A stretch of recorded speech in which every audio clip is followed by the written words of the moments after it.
everyone. Wayne Motts, the President Emeritus and historian at the Gettysburg Foundation, coming to you from the Gettysburg Battlefield with an episode of Behind the Scenes at Gettysburg National Military Park.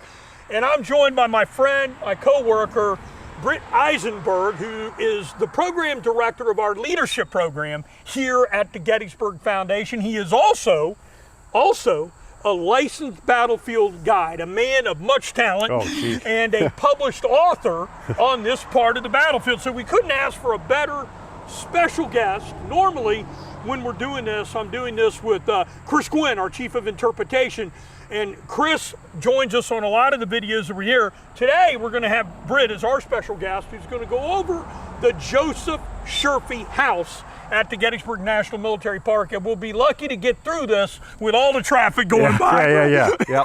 It's a busy spot. We're in the heart of it all. It's Central Park here for the Union Army, and as well as us here today. But Britt, thanks for coming out. Hey, it's my pleasure. Thanks for having me, Wayne. Us. And I think we ought to start. We're in the yard of the Joseph Sherfy house on the second day's battle along the Emmitsburg Road, which is right behind you. But why don't you orient the folks? Sure, I'd be glad to. So we are smack dab in the center of it all. We are in the eye of the hurricane, as I like to say. But you all are looking basically due north up the Emmitsburg Road corridor behind Wayne and I. And out there in the distance, you might be able to pick out the red barn of the Klingel farm. Maybe you can even see the white log house. The trees behind that in the distance are part of Ziegler's Grove, adjacent to Cemetery Hill. So right towards the center of the Union battle line. As we move a little bit further south, we can point out some other landmarks. You'll see the United States Regulars Monument out there on Cemetery Ridge. Continuing to the south, of course, the grand monument to the greatest state. I'm just kidding, Wayne. I'm just kidding. He knows my native state's not Pennsylvania, so he's got to point out where he's a native. The Commonwealth of Pennsylvania's monument out there on Cemetery Ridge, largest on the battlefield. And then we'll continue a little bit further south here on Lower Cemetery Ridge. Eventually we'll get to Little Round Top, and then just to the south, looming in the distance, Big Round Top as well. Now, some landmarks a little bit closer to us, of course, would be the Sherfy's most famous peach orchard, the 4-acre orchard out here on the top of the knoll along the Emmitsburg Road. I think it's important to mention maybe at this point too, because a lot of people are unaware of this, the Sherfy's actually had 2 peach orchards. The famous 4-acre orchard, but also just across the road where we see the soybeans today, another 6-acre orchard of immature trees. And you know, their hopes of prosperity clung to this new orchard that they had planted before the war. I guess we should also mention out here to the west of the Sherfy farm. Let's mention the house. Maybe we can swing around here, Britt, and and you know what's really great too? We've got volunteers working in the garden of the Sherfy farm. These are volunteers for the Gettysburg Foundation, and I don't think a lot of the folks affiliated with the foundation realize that this garden work, and this is not the only garden that the foundation has or maintains. The volunteers so gracious with their time to come out, that the food from this garden goes to different programs here at Gettysburg, connected with both the Gettysburg College and the South Central Community Action Programs GAP here. The food bank. So our folks are working out here to harvest these vegetables, and they're going to go to a great cause. Yes, they are. Yes, they are. Joseph Sherfy Farm, and I think it'd be interesting if the Sherfys realize that they're out here working to try to take care of a pretty good-sized family. They got a pretty good-sized family, but the legacy continues. You're right. You're right. So we've got the farm,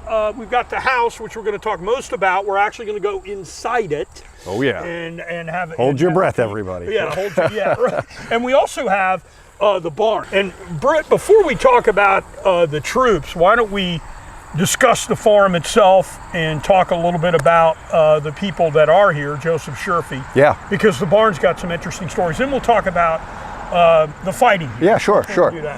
So the Sherfy family, as our good friend Jim Hessler always likes to say, is a perfectly balanced family. You know, Joseph and Mary are in their 50s by the time of the war. They've got 6 children, 3 boys, 3 girls. A couple of them have moved away at that point. One doesn't survive infancy, actually. But they have a very prosperous farm. In fact, before the Civil War, the one thing that is on the 1858 Adams County map as a landmark south of Gettysburg is the Sherfy's peach orchard. It tells us that they've done pretty well for themselves. Joseph, actually a reverend of the Brethren Church, the family well known in the community, connected in many different ways, but the peach orchard itself that they had planted had done really well. As I mentioned, that's what spurs this new orchard that's planted just before 1860. We don't know exactly what year, but latter 1850s. We'll mention, since we have it in the background here, let's talk about the barn. The barn behind us, this is not the original. We should be clear about that, right, Wayne? Yeah. And during the time of the battle, the barn burned here, and unfortunately there were troops trapped inside the barn. Yes. Now, it's my understanding that some of the Confederate artillerists that were nearby, because we're on the Confederate artillery line here, tried to come out and get some of these wounded Union soldiers. These are wounded Union soldiers crawled inside the barn to try to get safety from all the artillery shells. It's my understanding these are troops from 114th Pennsylvania, right? Important to note, how do we identify them, Wayne? In this horrible scene, which is described by some members of the 20th Maine when they come out here later, they're identified by their bright red pantaloons. That's all that's really left of these tragically charred remains, and you'll find some of them in the National Cemetery today when you go into the Pennsylvania plot. Unknown Zouave, unknown Zouave, unknown Zouave. But that barn ends up being rebuilt by the Sherfys, only to suffer another tragedy. 3 years almost to the day when it burns the first time. In fact, it makes the newspapers on July 4th, 1866, that the rebuilt barn goes up in flames again, which means the event happened on July 3rd. So 3 years to the day. To the exact day, This time because of chicken thieves accidentally in here trying to steal and rummage up what they can, and they set fire to the barn and up it goes. Wow. So that's why this is the third iteration of this barn. So and this was a pretty good property. Now, what's interesting in the 1860 census, Sherfy is listed as like a fruit dealer, so he's not listed as a farmer. So this isn't a huge tract of land. Certainly, you mentioned, I guess the majority of his income come from this fruit business, or come from, he's being paid, I assume, as a Brethren minister. Now, we also have in this home during the time of the battle, his mother-in-law is living here as well. Do we know exactly, you mentioned one of these children died in infancy. Do we know how many folks are here? Yeah, so it's believed that there are at least, let's see, 1, 2, 3, that'd be at least 6 people that are here during the battle. During the initially. Because on July 2nd, actually, that Reverend Sherfy's mother-in-law, she's out here attending to some laundry outside the house late morning on July 2nd, and a stray bullet, a spent bullet, ends up in the folds of her dresses, and she comes back, tells what's happened, and that's the sign that, hey, it's time to get out of here. So Reverend Sherfy will get all of the kids and Mary and his mother-in-law to leave, and they'll head towards a farm on the other side of the Round Tops, and Reverend Sherfy himself will follow shortly after with their eldest son, Raphael. So there's, but some of them leave on the 1st, but up until the morning of the 2nd, there's people inside this house. There are, yes. I mean, wow. And I do think that's one of those things that's often maybe overlooked. I remember when I started doing research on one of my favorite units here, the 105th Pennsylvania, just how early the action starts out here on the Emmitsburg Road corridor. Now, we're not talking a full-scale battle, of course, but the skirmish in these fields to the west of the Sherfy house. It's early. It's 9, 10 o'clock in the morning, and it's heavy enough that reinforcements will be sent out here from the 3rd Corps to bolster this skirmish line, and those Sherfy family members are caught right in the center of some of this. So. And hopefully our viewers are a little familiar with that, because we did a Walking Wednesday video of the 1st Regiment of the United States Sharpshooters. There we go. So we're on the left, we're on the left side of that, the 1st Regiment United States Sharpshooters. Now, they're a long line here, but there are other units that are out here as well. But we actually did a little video talking about the skirmishing out here on July 1 and the reconnaissance of the 1st U.S. Sharpshooters came right down this road, right here. And I have to tell you, if you haven't seen it yet, it's a fine video. Please go check it out. We'll make sure the links. And we got a lot more. We got a lot more that are on there. So, Britt, why don't you take us back, since we've talked about the Sherfys. We know Joseph Sherfy, his wife Mary, his mother-in-law Catherine, and the children fled. Why don't you take us back now to July 2nd? But we've got Union regiments that move out here on July 2nd. You mentioned the skirmish fighting. Yes. And then we also have them coming out here later in the afternoon. Why don't you, Correct. before we go in the house, and we are going to go in there, but why don't you talk a little bit about the fighting out here? Yeah, so I guess to go back without going too deeply into the saga of Daniel Sickles, because people could do that if they want, but you know, initially on July 2nd, the Union line stretches from Cemetery Hill down the upper portion of Cemetery Ridge. And on the lower portion of the ridge, we've got 3rd Corps troops who are going into camp all the way towards the base of the Round Tops out here. As you all know, there's a lot of confusion about where the 3rd Corps should actually be, especially since some of those units are just arriving on the morning of July 2nd. And Sickles will send several communications to Meade's headquarters. In fact, there will be 6 separate communications that will occur because he seems concerned about where, in fact, he's supposed to be in position. This elevated terrain out here along the Emeritus Road is the cause of that concern. It's important to mention that on the morning of July 2nd, John Buford's cavalry is out here. Got to throw that in there. Huzzah for the cavalry. Yeah, right. And, you know, we talked about how the skirmish line heats up pretty early. Some of Buford's guys are actually out there in Pitzer's Woods pretty early that morning, specifically the 6th New York Cavalry. Califf himself unlimbers his gun, and they're fighting with elements of what would likely be Wilcox's brigade, Alabama Brigade. And then, of course, Buford is going to be pulled out to the south.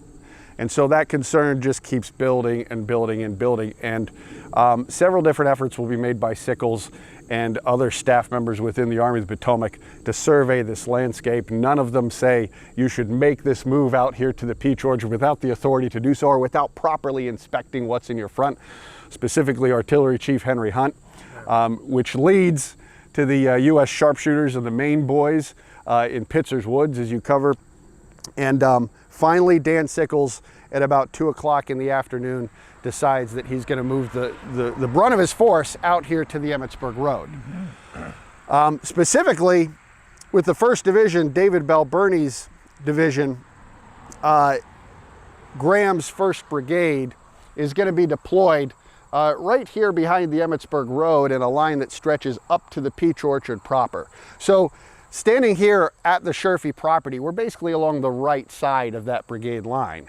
And again, they've had skirmishers out in those fields since 8, 9 o'clock in the morning. So, and by this time, Joseph Sherfy's, sorry to interrupt, but yeah, he's gone. They're gone by this time. 10:30 in the morning or whatever on July 2nd, everybody's gone. That's when they're peeling out. And everybody left earlier Yep. on July 1. So there's nobody around this house, but everybody is, troops are in the, I mean, they're all over the place. Exactly all right, over this exactly right. property. And, you know, I think it's worth mentioning the house itself, although we stand here today and when we look around the Sherfy property, this is almost an island sitting out here in the open.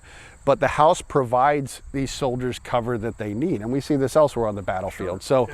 So it's not a one fell swoop kind of move out here by Sickles' troops. But when they do get out here, very quickly, they're going to see the disadvantages of this position. And of course, the Confederates have some plans of their own that are going to impact that in a large way by later that afternoon. One of the things that I became very fascinated with, Wayne, when it comes to the fighting on the Sherfy farm is, imagine if the Union troops out here were not veterans who had been through battles at Second Bull Run, Fredericksburg, Chancellorsville, some of these other places, because we're going to have a scenario later in the afternoon where some of these Southern troops are literally moving behind their position. Yeah. And they've got to stay. They've got to stay. And they do. And then it becomes a matter of buying time. Every minute is valuable, because as Meade decides after Sickles has made this move, once the Confederates start their attack, he's going to support this position to the best of his ability. Yeah. It's bad news for these guys. Sure, But, yeah. And the troops here, we've got the 114th Pennsylvania, which we mentioned, the Zouave unit that's here, the monument right here in between our shoulders. Yep. Lou, you want to talk about some of the other units? Yeah, the 57th Pennsylvania is the next regiment to the north. They're largely from western Pennsylvania. And they are, for all intents and purposes, the unit that's going to occupy the house in full force. Okay. Captain Edward Bowen of the 114th says when he finally moves these Zouaves up here, those guys already occupy the house and they're trying to, that's where they want to go, you know? Yeah, everybody else wants a tree or anything else like Yes. that. Anything they can get behind. Yes, Okay. yes, exactly right. And they do have some trees on the north side of the house we'll talk about a little bit later here, the cherry trees. Yeah. And then, of course, the right flank unit of Graham's Brigade up here, their monument just visible across the Emmitsburg Road. One of my personal favorite units, the 105th Pennsylvania, the Wildcat Regiment, commanded by 30-year-old Calvin Augustus Craig, who's from Clarion County, Pennsylvania, another Western Pennsylvania unit. So again, they're initially deployed on the east side of the Emmitsburg Road, but as that threat begins to build to their west here, along Lower Seminary Ridge, one by one, they're going to move across the road to try to give themselves the best position possible. Right, and they want to try to get out in front where these skirmishers, the Confederate skirmishers, are out in the middle of the field. Exactly. It's over here, over my right shoulder, to the left of where your view is, and we'll talk a little bit more about it. So fast forward, it's 4 to 6 o'clock on July 2nd, and the next thing you know, the Confederates are going to make an assault here. Right in the late part of the afternoon, in the early evening, it's going to be William Barksdale's brigade of the Confederate Army with Mississippi regiments are going to be involved in this. And these troops, Britt, they're not here for too long, are they? No, they're not. In total, I think your timeline is really good. Probably somewhere in the neighborhood of 6 o'clock till they're finally beginning to withdraw, these Union troops. Yeah. And again, they've watched this tidal wave as it's moving from south to north through the smoke. I know Colonel Craig from his horse, he mentions they see some of these movements crossing the fields. And then they see that threat directly to their west. Of course, down here to their left at the Peach Orchard proper, as Union units down there try to fight off attacks from the south and then from the west, these gaps are just going to begin to open. And when Barksdale's guys step off, it's bad news for this line. It's untenable because of those holes. They just begin to unravel on the flanks. Here's the reason why the salient is a problem. Yes. When you've got a pointed line here being struck it from a couple different positions, it's why this line is so vulnerable out here in the open. And these troops are going to try the best they can, but they're not going to be able to stand here simply because of men in position as to what they've got here. Now, meanwhile, some of these soldiers have actually sought cover inside the house. Yes, they have. We want to take you and go over there, so we're going to break here. Then we're going to go around the side of the house. We want to talk a little bit on the outside of the home. This home has scars of the battle, and we want to talk a little bit about that and show you where the Confederate line actually is coming from. And then we're going to take a peek, I think, inside the house, and then we'll go around and end on the outside, if that's good. Sounds good to me. This is our plan, everyone. We'll see how it plays out. It doesn't look like we have a plan at the beginning of this, but we do. And this is sort of our plan. But what a great introduction out here. And, you know, the only thing I just think about being out here, these Union soldiers that are, you know, shot up and then getting in that barn and then catching on fire and all this. And the Confederates take prisoners out here. They overwhelm this line in some cases and take men in action out here as prisoners of war that are here. They do. Yeah. And I think this is also a good spot because we have this view shed to mention that it's because of the work of the National Park Service and our organization, the Foundation, and some other organizations that we have the ability to gain this perspective in 2024. This is a preserved home. We should tell the viewers it is owned by the Gettysburg National Military Park. It's leased by the Gettysburg Foundation. We do not rent this out. This is a place that we put special guests up that help the mission of the foundation here. You can come over and visit around the area if there are cars in here, of course. We ask you don't go up to the windows or, you know, be respectful of people. But if you want to come out and walk around on the battlefield, this is a place that you can definitely do that. Just be respectful of the people that are here, if there are any, and respectful of the grounds where they're at. The building is not open. It is not open on a regular occasion. So thanks to Britt and the foundation today, we're going to come out and take a look inside there. So is there anything, did I cover all that? No, I think that's great. And I, you know, we encourage you. This is one of those places where you can come out and stand where it happened and see it almost as it looked. So, but just be respectful of how people might be using the house is all we ask. So, Absolutely. All right, stay tuned. We're going to get on the side and inside the Joseph Sherfy house in Gettysburg. All right, we're now on the west side of the Joseph Sherfy house, the famed owner of the Peach Orchard for July 2nd, 1863, and Britt really laid out what happened here. The house in the background, it's got damage on it, It is the original home, and Britt, I know we didn't mention it sooner, but I did a little look up on it, and Joseph Sherfy buys this property in around 1842. It looks like he builds this house afterwards. It looks like there was something here prior to his building. But this is an original home that Joseph Sherfy built from the time of the battle. And it was here almost 20 years or 20 years prior to the Battle of Gettysburg. And of course, it's standing here today as we do this video 161 years after. I think fun to throw in there too, Wayne, because knowing a lot of our viewers are into this kind of thing, where does Joseph Sherfy come from before he comes out here along the Emmitsburg Road? Yeah. Oh, no, I don't think I know that. Where? The Rose Farm. I know he was born. Was he born in that property? Yes. Okay, Yeah. I knew. But is he there prior to coming here? You think? Or Yes. is he, Yes. Okay. Yeah, because that was the Sherfy estate, the whole southern half here. Yes. So yeah. So I sort of knew that, but I didn't know. I know he was born right down. Just one of those fun little side stories, on the Rose Farm. Yeah. How about that? Yep. That's it. We need that when that gets redone. We're going to go behind the scenes. We're going to go behind the scenes at Rose. Amen. Please take me with you, even if you just need me to help. When that gets finished down there. So, Britt, we're on July 2nd. We're in the afternoon. Union troops are inside this house. They're all around it. Yeah. And you want to take us a little bit and maybe just show us out here to the west. We'll let Sarah pan on some of this and point out some of these landmarks so everybody sees where we're at. Yeah, and I think it's important to mention as we begin this pan, keep in mind that for the Battle of Gettysburg, the Sherfy Farm finds itself in one of the worst artillery actions of the entire battle. As Edward Porter Alexander himself would say, it was one of the hottest days of the entire war. And we are at close quarters here with Lower Seminary Ridge.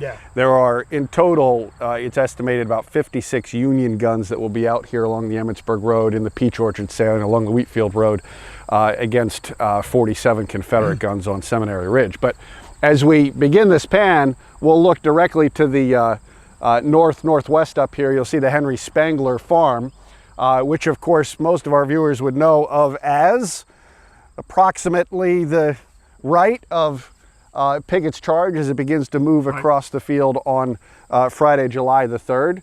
As we move a little bit further to the left. We'll come down this way. We can come down this way and you can point it out if you want. Here, let me sneak by you. Yeah, go ahead. There would have been another farmhouse out here in the middle of these fields, by the way. We won't go into too much detail on that. But we're now looking at the Confederate position on both July 2nd and July 3rd on Lower Seminary Ridge, or Pitzer's Ridge in some sources. So the Confederate line continues down here. There's artillery bristling after Longstreet has gotten his troops into position. And then, of course, you'll see there's two farmhouses out here on the ridge. The Althoff house to the right, the James Warfield house to the left. So, and then of course you'll see out here on Lower Seminary Ridge, the Longstreet Tower, observation tower, just sticking out above the trees. The Confederate line continues all the way to the south there, past the Peach Orchard, which is in the foreground on the knoll there. So, as we said earlier, we're in the eye of the hurricane. After the artillery bombardment, as Confederate troops begin to step off brigade by brigade by brigade, as you said, Wayne, it's Williams Barksdale's 1,600 screaming Mississippians who are going to be coming straight at us. And I feel like there might be some more on that coming relatively soon. So we're not going to go into crazy detail. Yeah. But anyway, and the troops are posted all around here. We got skirmishers that are out in front. You mentioned 114th Pennsylvania, 57th Pennsylvania, 105th Pennsylvania. These are the units that are nearby. Here, and we have units over at the Peach Orchard. What, the 63rd, 68? We've got 63rd, 68. Burling's brigade's going to support them. So we got a lot of Union troops. Pennsylvanians, Britt's home state. Thank you for calling that out. Mostly around here, but I guess I didn't realize. Wow, 57 pieces of artillery roughly along this Emmitsburg Road, Union. And then guess what? This is such a great platform. The Confederates are going to convert that over. They're going to put artillery up here for late July 2nd, for July 3rd. The artillery that's firing during the cannonade for the Confederate Army is right out here, by the Sherfy house. At least they believe it to be great ground, we should say. Right. It doesn't pan out well for either side. But again, take note of this distance. I mean, we're about 800, at most 900 yards from where we're standing between these guns. One of my favorite stories about the bombardment, involves Nelson Ames New York battery, which is up at the orchard itself. And they begin firing canister for canister in return until they run out of ammunition. And finally, Captain Ames, he says, let's show them what a little bit of solid shot can do. And they begin firing on Confederate batteries on the ridge. And he says on the third shot, they literally blow a tube up into the air. When we were working on the project here for the peach orchard, you know, we can't confirm this exactly, but Lieutenant Stephen Gilbert's battery, the Brooks Artillery out here, they suffer 2 guns disabled right across the field. And they are the Confederate battery here at Gettysburg that suffers more casualties than any other on the entire battlefield. Just to give you a sense of how deadly this close quarter artillery action is.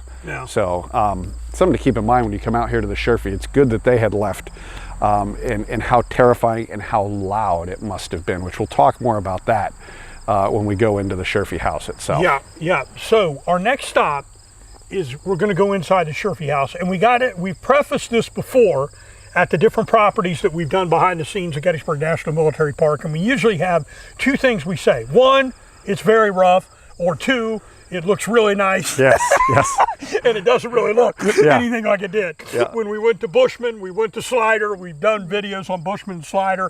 And then we went to Patterson House. These are 180 out as to what they look like. So this has been beautifully rehabilitated inside. The outside of the structure, you notice, everybody, you don't see a lot of things hanging off of the building. It's been kept in wonderful shape, the outside of the structure itself. Inside, it has all the modern conveniences. We're not getting, people in here aren't asked to use a hand pump. Unfortunately, it would be a much more memorable experience. So it's got air conditioning. It's got a granite countertop kitchen in there. It's going to look really nice. So we just want to put everybody preference. It doesn't look like it did when the Sherfys were here. But the outside of the building, well maintained as well to give the appearance of the time of the though I do feel confident, I would say, Wayne, that if the Sherfys came back, there were a few of those tiny details, some of which we'll point out when we go in, that they would recognize from their time here. So, and while we're on the outside, the only other thing I would point out, and we'll get a shot of this that you can see, is the northwest corner of the house was hit by an artillery shell. So it's rebuilt in the aftermath of the war. The brick part of the structure, that's why we have the battle damage out here, of course, is largely original to the time of the war. So okay, we ready to go in? All right, let's go. All right, we're inside one of the bedrooms on the 2nd floor of the Joseph Sherfy house. We're in the southwest corner of the house. Britt, what do we've got here? So, you know, one of the great things about being able to walk these spaces, we have such great accounts, especially from the officers of the 57th Pennsylvania, as we said, who largely occupy this house. And post-bombardment, as the attack by Barksdale's Mississippians is coming across the field, the din of battle is so loud in here that when one of the captains believes it's time to get out, he comes in the front door downstairs, which we'll see in a minute, and he starts barking orders, you know, get out, retreat. But nobody can hear him. So he will literally go from room to room. You can imagine these guys right here at these windows that have been shot out at this point. And he's grabbing them by the shoulders and shaking them, saying, we gotta go. And not all of them are gonna make it. In fact, it reminds me of another story. One of the Sherfys left this account for us. There was an officer in the 114th Pennsylvania named Harry Rouland, who was supposedly in the house. This came to them through a veteran, and he doesn't get out in time. So he believes it's best to just jump out one of these windows. Gee, wow. And the story claims that he's pierced by 7 Confederate bayonets. There's good news, though. This is the fun of the research. You can have good news after being pierced by 7 bayonets? There's good news. All right, okay. For Harry Rouland. Okay. It wasn't him. Oh. Because he lived until 1925. So it was somebody else. It was another... Yes, and that's what I often say to people, you know, my theory on this is these stories all come from somewhere. So whoever that poor fellow was, it wasn't Harry Rouland. It wasn't quite right, but the gist of the story was correct. Yes, it was that desperate in this house, and a large number of men in the 57th Pennsylvania are going to end up captured, and many of them dying in prison camps across the South. So. And this is the 2nd floor area. I mean, these Yes. guys are jumping 20 feet or Yes, something to get down to the... It's no small feat to get down either way, so yeah. But with that, should we kind of walk through here? Yeah, so let's take a look. And you know what's interesting about this thing, there's bullet holes everywhere. Here's a bullet hole in the door right here. Here's one down here below. And some of this, as you mentioned, on the northwest corner, some of this has been rebuilt, and part of it's been added onto. Yes. So in some places, we will be on the outside of where some of the house were. Yep. Now, Britt, you mentioned we've got about 4 bedrooms in here. We would have had 6 people here during the time. Yep. Still kind of crowded, though. This Oh, yes. Been Okay. Especially for our standards today. All right. Then the bathroom, and this is, you come and use the bathroom in the Sherfy house, and you got battle all around you, Yes, don't you do. Brett? You do. So let's talk a little bit about this. And that's because this is right on the outside of where the house was, right? Yep. You've got soldiers in the window, so as the Confederates surround the house, what threat are they trying to eliminate? These shots that are coming in on them from above. So any place there's windows, keep your eyes peeled when you're in here. You'll see the bullet damage, and it goes all the way through the wall. Into the next wall. So these bullets came from through the window, basically. Yeah. Up against the doorway in this wall, and then into the next wall. Yep. Which to me, you know, I'm not a Civil War ballistics expert, but these bullets travel at pretty low speed, which means these men have got to be that to make the penetration to go through two things. Close. They got to be right on top of where we're standing. Yeah, right very now. much validates the story we were just talking about. You know, as far about as getting the soldier. out on Unfortunately, you got peers. Yep. You know, I think one of my favorite stories, if you don't mind me telling it here, is more about the aftermath. You know, we've talked about what the soldiers are experiencing in this space. But Reverend Sherfy and eldest son Raphael, they're going to come back on July 5th. And Mary and the kids and mother-in-law, they will come back the following day. And of course, their property is in a state of great destruction from when they left it. Mrs. Sherfy is going to come right through this door. She'll survey the damage. The house is a mess. But in an account from her, she finally notices that in the background, her prized 8-day clock is still ticking through all of this chaos. And you got to imagine that for her, that's the sign of hope. Hey, we can somehow move forward. Time goes on. This is devastating now. There's a lot of work to do, but it's either rebuild and survive or die, and they're not gonna choose the latter. But Mrs. Sherfy was the person behind a lot of great stories with this place, especially when the veterans were coming back. I know there's one that you really like, Wayne. Would you be willing to share with us the story about Mrs. Sherfy's collection as soldiers would come back here? Yes, and you were telling me, I wasn't sure where that is. You think it was actually in this room where we're standing. So we're standing inside the front parlor of Joseph Sherfy House, Gettysburg, on July 2nd. And after the Civil War, we have some correspondence that have survived to Mrs. Sherfy from soldiers that fought around the house and in the house, and they sent images of themselves for Mrs. Sherfy to place in this room around the house. And when the veterans came back here, they saw these images. She would have people, I can't imagine living here and like every 10 minutes probably somebody's knocking on your door. Maybe it's like Gettysburg today.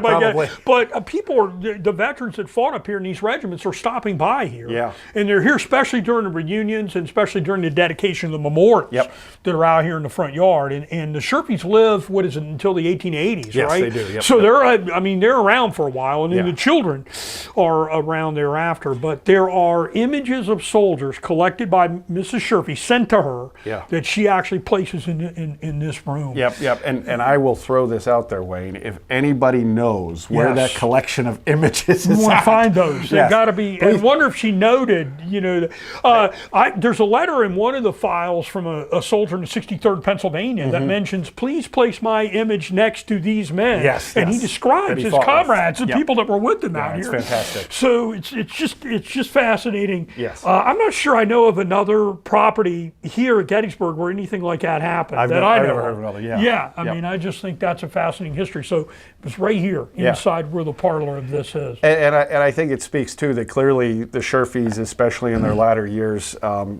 it's forced largely, but understand how intertwined they are with the story of that place, with the history that is made here. They can't escape it.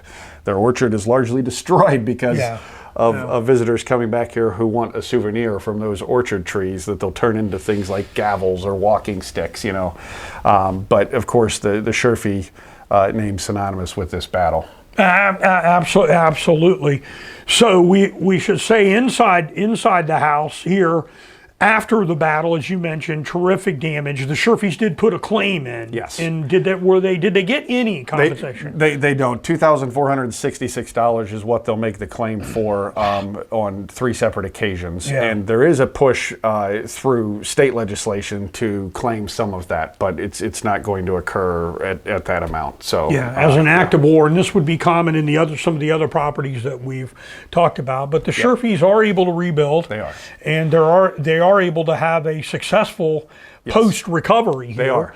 They are, and do pretty well. And then this remains in the family, and then it gets into the hands of the National Park Service later. Yes, correct. Yep. Yeah. But it's finally in the 1970s that a lot of the land that we've been looking at today is finally incorporated into the National Park Service boundary.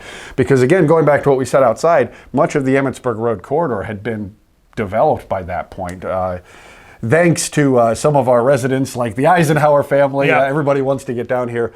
But that's why it's so magical that we can stand here today and see things very much as the Sherfys and some of the soldiers who fought here would have seen it, thanks to all of that preservation and rehabilitation work that's been done. So, Britt, we know the Sherfys recover from here.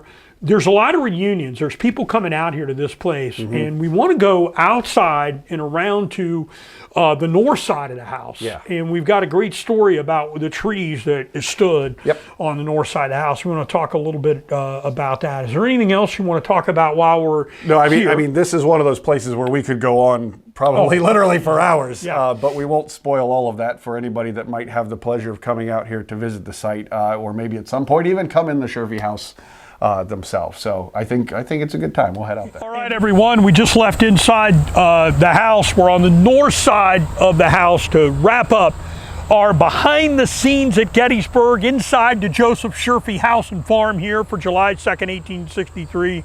Wayne Motts and Britt Isenberg. And Britt, we know in the aftermath, and that's the wrong word, in the reunion phase, or in the phase after the battle, for many years the troops came back here. And we've got a great story about what a tree and some things that were here on the outside of the house. What can you tell us about that? Sure. So we know that there was a line of cherry trees literally standing right here in a row in the approximate area where Wayne and I are standing, planted as early as the 1750s. And many of them were still here during the battle. And so in the aftermath, one of those trees in particular, right here on the north side of the house, becomes famous because it's got a solid shot cannonball stuck in the north side of it. What I think of when I first saw that picture as a youngster is, wait a second, what's happening in the area on the north side of the house? Are those soldiers gone at that point in time? Because likely, when you consider the direction it's fired from, it's either from Union batteries on Cemetery Ridge on July 3rd, or in a worst case scenario, what if this is fired on July 2nd? Yeah, it's probably a Union round. The way that this got into the tree, and we'll try to cut an image of it. Yeah. This has got to be a Union. For sure. This is a Union round. For sure, yeah. So, probably shooting it with the Confederate artillery that was up here for July 3rd, possibly. Yes, likely counter battery fire. But never let the facts come in the way of a better story. A good story, right. But yeah, we should say it's believed that solid shot is with the Adams County Historical Society. So another one of those testaments to what happened here in July of 1863 that we are fortunate to have in the community to this day.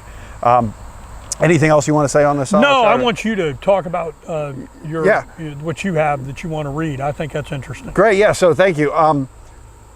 Thinking about the human cost of the struggle here on the Sherfy farm, one of the stories that I was very pleased to find and be able to shed a little bit of light on when I started working on a project on the 105th Pennsylvania was about 23-year-old Thomas Murray Watson.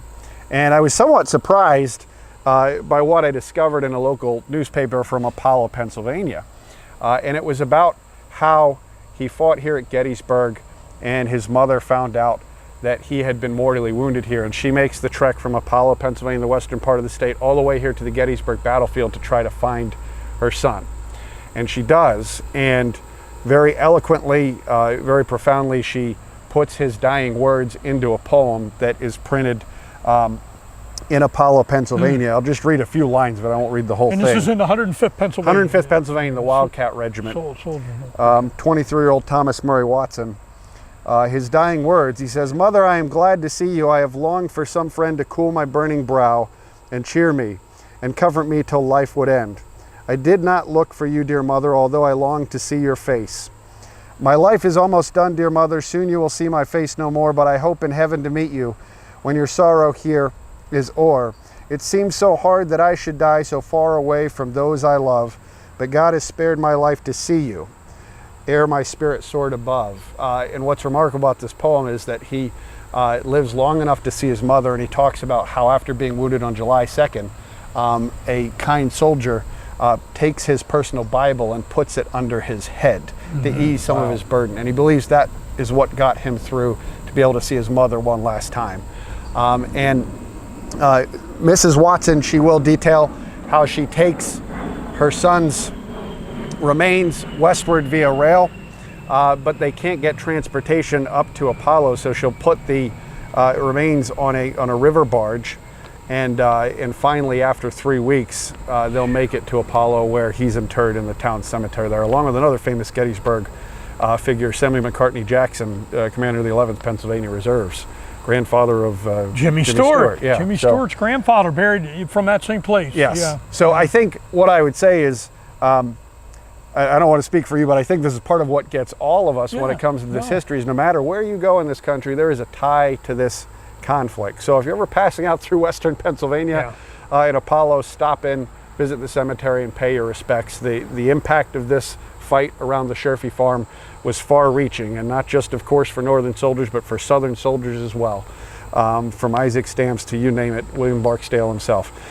So thank you, Wayne. It's been a pleasure to be able to spend some time Britt, with you. we can't add any more to that, folks. We're going to leave at that end. If you want to know why the work the Gettysburg Foundation does to help support the Gettysburg National Military Park and the Eisenhower National Historic Site, us as philanthropic partners, if you want to know why that work is important, all you got to do is remember this young soldier in 105th Pennsylvania from Apollo, Pennsylvania, what Britt just read to you.